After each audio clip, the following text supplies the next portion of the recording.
গতকাল ঘটে গেল একটি ভয়ঙ্কর কালো অধ্যায়, যা কোনো শিশুর চোখে পড়া উচিত ছিল না। কোনো মায়ের কান্না এভাবে পুরো মহল্লা কাঁপানো উচিত ছিল না, কিন্তু সব হয়ে গেছে।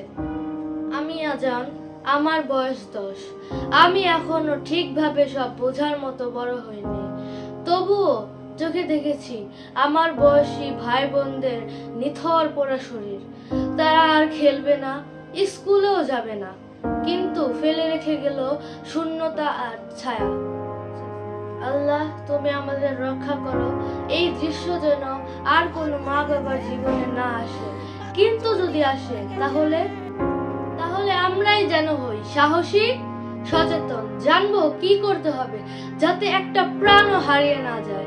তাই আমি শিখছি আজ জীবন রক্ষার প্রথম পাঠ। তুমিও শিখো প্লিজ। পোড়ার পর কি করব?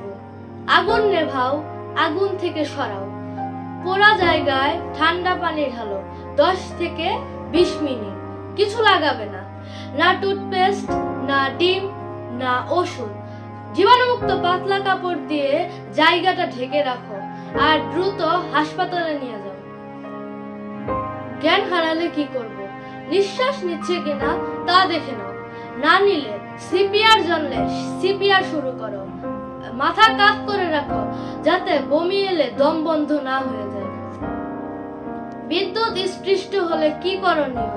প্রথমেই বিদ্যুৎ সংযোগ বন্ধ করো, খালি হাতে ছোঁয়া যাবে না, কাঠ বা শুকনো কাপড় দিয়ে সরাও, দ্রুত হাসপাতাল চিকিৎসা ব্যবস্থা করো। বাড়িতে আগুন লাগলে কি করণীয়? মাথা নিচু করে বের হও, নাকে মুখে ভেজা কাপড় ধরো, দরজা গরম হলে খুলো না, ফায়ার সার্ভিস কল করো 999-এ। আমি শুধু একটা জিনিস চাই, আর কোনো ভাই বোন যেন পড়ে না, আর কোনো মা বাবা যেন সন্তানের পোড়া মুখ দেখে না, আর কোনো জীবন যেন শুধুমাত্র ফার্স্ট এইড না জানার কারণে থেমে না যায়। তাই শেখো, সচেতন হও, একটা ছোট ফার্স্ট এইড বক্স রাখো।